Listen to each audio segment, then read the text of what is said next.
Sirens and mermaids, myths, encounters, and the truth behind the legends for thousands of years.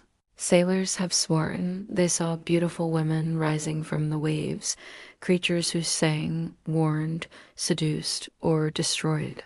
From Greek sirens to African Mami Wata to medieval Europe's mermaid encounters. Did people truly witness something supernatural, or were they seeing something else entirely? For thousands of years, sailors returned from the edge of the world with the same story. A figure rising from the foam, a face both beautiful and terrifying, a voice so haunting it could pull a man to his doom.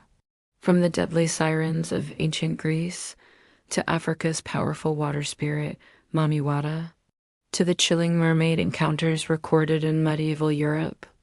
Are these creatures purely myth, or did something real give birth to legends that refuse to die? Tonight, we dive into the deep waters of history, culture, and the human mind to uncover the truth behind the world's most enduring sea mystery.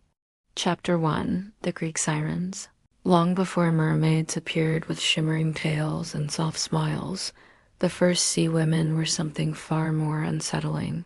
In ancient Greek mythology, the sirens were not fish women.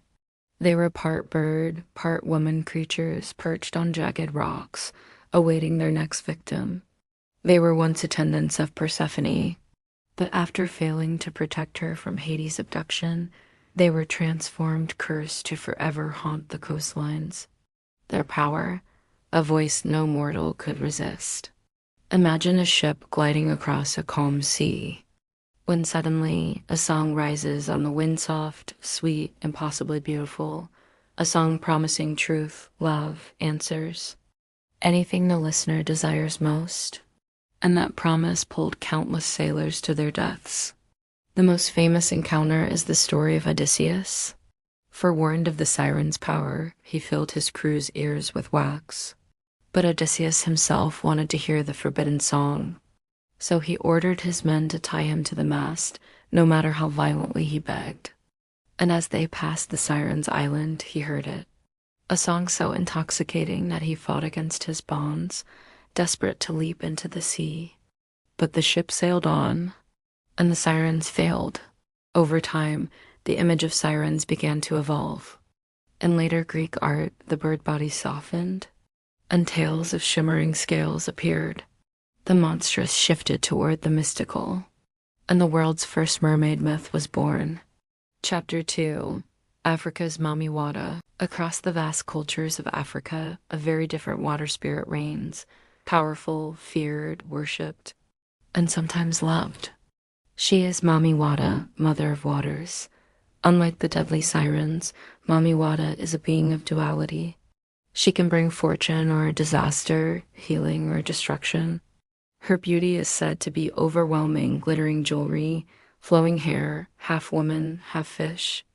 In many African traditions, Mami Wata is not a single being, but a vast family of water spirits, each ruling rivers, lakes, and coastal waters. Some tales describe her emerging at night, shimmering under the moonlight.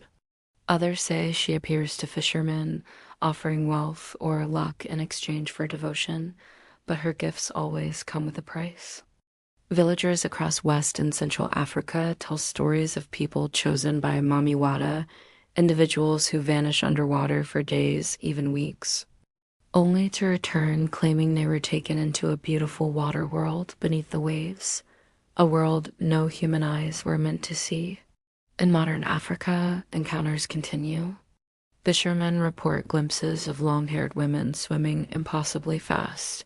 Communities still gather to make offerings at water shrines, and Mami Wata's imagery spreads across the African diaspora from the Caribbean to Brazil. She is not just a myth. She is a living belief, a reminder that mermaids in some cultures are not monsters, but gods. Chapter 3: Medieval Europe. Mermaids on the edge of the world. By the Middle Ages, Europe had developed its own vision of the sea woman, mysterious, alluring, sometimes dangerous, sometimes kind. Mermaids appeared at a moment when sailors believed the ocean was alive with wonders and horrors. Monks chronicled encounters with sea maidens who tried to climb aboard ships. Fishermen spoke of pale faces rising from the depths, watching silently from the waves. Scandinavian tale described mermaids who warned sailors of storms. But not all encounters were peaceful. One of the most chilling stories comes from the year 1403 in the Netherlands. A strange creature was reportedly pulled from the sea by townspeople. She had the upper body of a woman and the lower body of a fish. Unable to speak, she stayed with the villagers learning to spin thread and wear clothing. But she always longed for the sea. The tale ends with her escape or her death, depending on the version. Other European stories speak of mermaids as omens.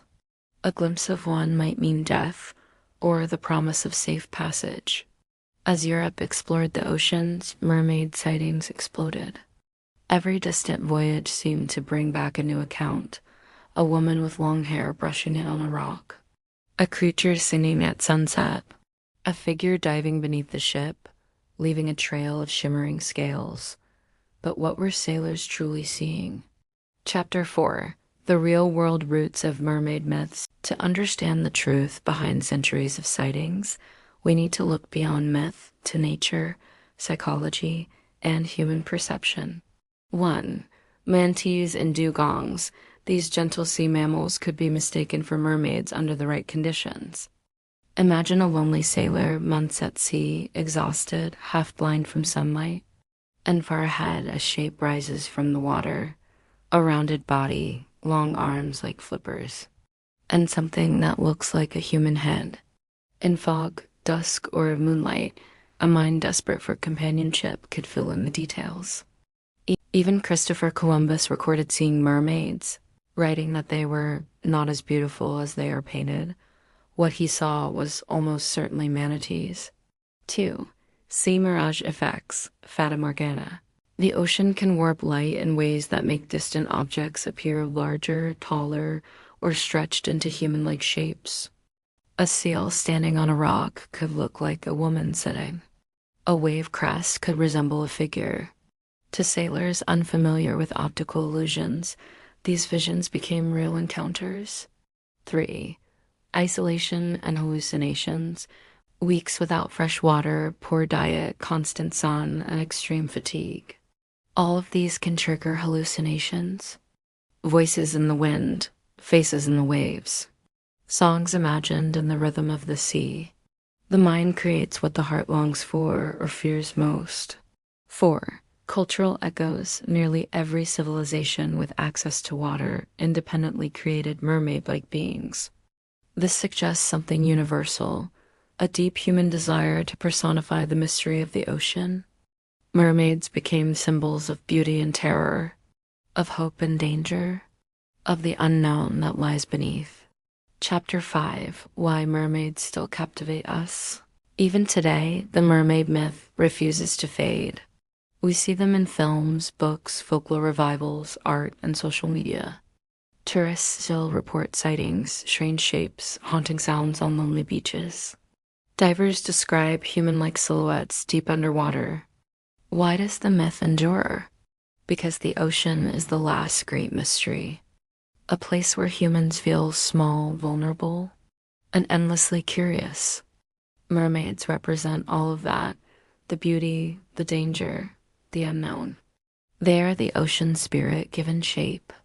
For thousands of years, humanity has dreamed of beings who live where we cannot, in the deep, dark world beneath the waves.